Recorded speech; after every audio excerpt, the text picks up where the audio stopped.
Smart meter R বৰ্ধিত বিদ্যুৎ মাচুলৰ বিৰুদ্ধে কৃষক মুক্তি সংগ্ৰাম সমিতি আৰু ৰাজ্যৰ প্ৰতিবাদী কাৰ্যসূচী অব্যাহত। শিৱসাগৰ জিলাৰ বিদ্যুৎ সংমণ্ডলৰ কাৰ্যালয় ঘেৰাও কৃষক মুক্তি ছাত্ৰ মুক্তিৰ প্ৰতিবাদী কাৰ্যসূচী। স্মাৰ্ট মিটাৰ স্থাপনেৰ পাছতে বিদ্যুৎ মাচুল বৃদ্ধিৰ অভিযোগত ঘেৰাও কৰে প্ৰতিবাদকাৰীয়ে শক্তিমন্ত্ৰী নন্দিতা কাৰ্লোচা মুৰ্দাবাদ স্লোগানেৰে উত্তাল শিৱসাগৰ বিদ্যুৎ সংমণ্ডলৰ কাৰ্যালয়। মুখ্যমন্ত্ৰী ডক্টৰ হিমন্ত বিশ্ব শৰ্মা মুৰ্দাবাদ, নন্দিতা কাৰ্লোচা গো বেক স্লোগানেৰে উত্তাল পৰিৱেশ।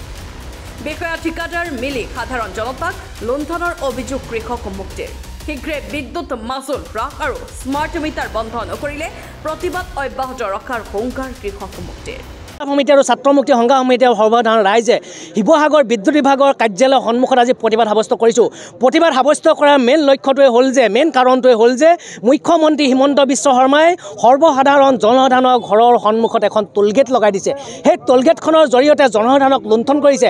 স্মাৰ্ট মিটাৰৰ নামত অত্যাধিক বিদ্যুৎ মাচুল সংগ্ৰহ কৰি তেওঁলোকে জনসাধাৰণক কুঙা কৰিছে। গাঁৱৰ ৰাইজে হাঁহ কুকুৰা কণী বিকা পইচাকেইটা এতিয়া বিদ্যুৎ মাচুল দিব লগা হৈছে। কেৱল মাত্ৰ মানুহে আজি গাঁৱৰ সৰ্বসাধাৰণ ৰাইজে কেৱল এটাই চিন্তা হৈ থাকে, মই যদি বিদ্যুৎ মাচুল নিদিওঁ তেতিয়াহ'লে মোৰ কাৰেণ্টটো কাটি দিব।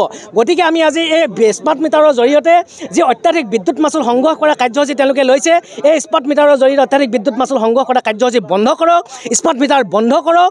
আৰু এই যি অত্যাধিক বিদ্যুৎ মাচুল তেওঁলোকে স্মাৰ্ট মিটাৰৰ জৰিয়তে সংগ্ৰহ কৰিলে এই বিদ্যুৎ মাচুল ঘূৰাই দিয়াৰ ব্যৱস্থা কৰক। অন্যথা কিন্তু আমি সমগ্ৰ অসম যদি কৃষক মুক্তি সংগ্ৰাম সমিতি আৰু ছাত্ৰ মুক্তি সংগ্ৰাম সমিতি ৰাইজৰ সহযোগত এই বিদ্যুৎ বিভাগৰ বিৰুদ্ধে আৰু মুখ্যমন্ত্ৰী হিমন্ত বিশ্ব শৰ্মাৰ বিৰুদ্ধে আমি তীব্ৰ প্ৰতিবাদী কাৰ্যসূচী গ্ৰহণ কৰিবলৈ বাধ্য হ'ম।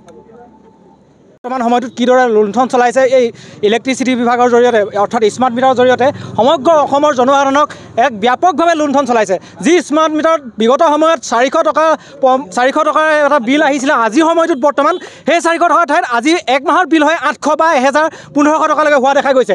আমি আজি আচলতে এই কাৰ্যসূচীৰ জৰিয়তে আমি শিৱসাগৰৰ পৰাই এই কাৰ্যসূচীৰ জৰিয়তে আমি অসম চৰকাৰক দাবী জনাব বিচাৰিছোঁ যে এই স্মাৰ্ট মিটাৰৰ জৰিয়তে যি অসমৰ জনসাধাৰণক যি লুণ্ঠন চলাইছে, এই লুণ্ঠন চলোৱাটো তেওঁলোকে বন্ধ কৰিব লাগে। অন্যথা আমি ইয়াতকৈ ডাঙৰকৈ প্ৰতিবাদ কৰিবলৈ বাধ্য হ'ম। আৰু আচলতে এই বিদ্যুৎ বিভাগৰ যিগৰাকী মন্ত্ৰী অৰ্থাৎ নন্দিতা কাৰ্লোচা, কেৱল তেখেত মাত্ৰ নামতহে ৰাখি মাত্ৰ অসমৰ মুখ্যমন্ত্ৰী হিমন্ত বিশ্ব শৰ্মাই চাবি দিয়া পুতলাৰ দৰে ব্যৱহাৰ কৰি আছে। গতিকে এই ক্ষেত্ৰত আমি কওঁ, কিন্তু অসমৰ জনসাধাৰণক এই যে লুণ্ঠন চলাই আছে, এই চলোৱা কাৰবাৰটো তেওঁলোকে বন্ধ কৰিব লাগে। Bureau report N24 Assam.